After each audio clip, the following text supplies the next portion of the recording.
are waiting to watch the service itself on the big screen. We've heard some of the singing and the music from inside, but people really just wanting to see this procession as it moves in, and a lot of people are here to see if they can catch a glimpse of a few famous faces as well. But certainly a lot of talk of inspiration, and the girl next door seems to be the real sort of feeling here, and the overriding sense of why people have come from all across the country. Someone even slept on the pavement overnight to make sure that they got the best vantage point to pay their respects and say goodbye to Jade. Yeah, Amanda, I've heard stories of people travelling down from Scotland, from Dundee, to be outside the church today, and one woman who had walked 17 miles to get to Jade Goody's home she was at in Upshire, and our reporter asked her why she didn't get a lift, why didn't she thumb a lift, and she said, no, I want to walk, it's time for reflection and think about Jade's life, think about the issues that she's raised. So she walked 17 miles to Jade's home in Upshire. Well, the service was due to start at 12 o'clock. I think even those that have organised Jade's funeral will be quite overwhelmed with the number of people that have turned up today, hence it is running a bit late. Amanda talked about a few of the celebrities that are coming. We've seen Jamelia, the pop star, come in. The Sugar Babes were reported to be attending, Kerry Katona as well. Many of these people good friends with Jade and attended her wedding as well. Max Clifford, her publicist, was in the procession. He was at the home of Jade Goody before the procession made it to the church here, and poignantly he told us Jade would have had a big smile on her face looking at all of this, reflecting that he felt there was so much to celebrate in her life. With me still, Sue Carroll and Hannah Fernando, and just on that note, Sue, of Max Clifford, he's very much been in the media spotlight because he has been Jade's publicist, media consultant, and clearly for him it's been an incredibly difficult time as well. I think it has been very difficult for Max.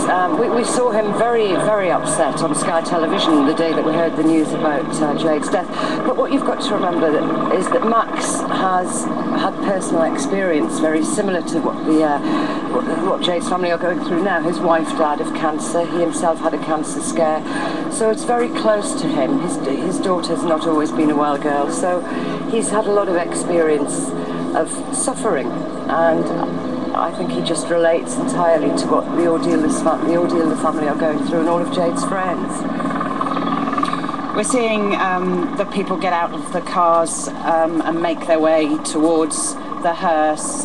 Yeah, we can see Max Clifford there. I think actually, Sue, that Max is going to do a reading inside the church, reflecting, Hannah, that although he was her publicist and did the public side of her life, he was a friend as well. He was, and as Sue said, he's gone through personal experiences as well that leave him very close to this, and I think he was very, very fond of Jade, and I think he's on a commendable job, really. I was on a Sky News forum yesterday with viewers writing in saying, well, you know, are you being paid for this? What's going on? And he said, look, until she was diagnosed with cancer, it's a job, I'm her publicist, but the minute I knew she was diagnosed with cancer, that's when it stopped. If that's the case, that's pretty commendable, I think.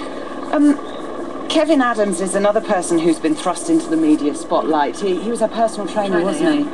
And he was there virtually every day in Jade's last week. I think what you've witnessed with Jade, and I'm sure this is true for a lot of families who have got someone with a terminal illness, is that friends and family rally around. They're extraordinary. You looked at the pictures of Jade with her girlfriends when she had her hen night, and they all put wigs on, and it was incredibly moving. There's Max going into the church now, Max Clifford. All of these people that you can see going in have been at Jade's house before joining the procession. Bridesmaids from her wedding to Jack Tweed just a few weeks ago. Friends as well that have supported her mother and her husband over the past few weeks.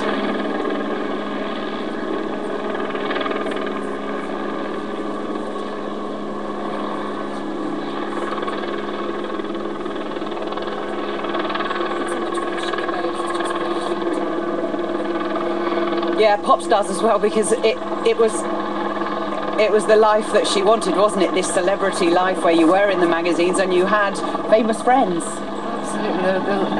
You know, it's really and truly two worlds collided here. You know, the Essex girl and the world of celebrity. They all knew one another, and they all wanted to be here to pay their respects.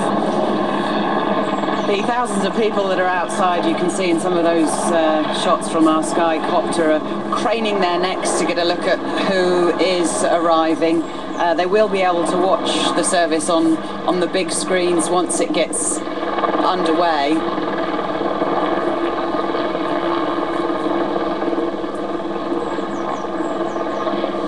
One of the aspects of the service, I'm told, is a DVD of Jade's life. It'll look back at Jade's life and her best bits. I think it will be a very funny DVD. I think you'll see really great pictures of her hilarious moments, because we've got, you know what you've got to remember, as Hannah said earlier, is her sense of humour. She made us laugh, sometimes unwittingly, but she did. She was a very funny girl who took, you know, she did that very British thing of being able to get herself back on her feet, lift up, pick herself up and start all over again. She could take knocks, Jade, and she did it with humour and resilience and determination, which is why everyone here, even though they didn't know her, they all relate to her in some way. I think that's an incredible thing, the fact that these people don't necessarily know her, but they feel like they know her because she touched them. And we can see Jack, actually, one of the pallbearers now, just beginning to lead the coffin into the church. A lot of tears around us too. That's a very hard job for a 21-year-old.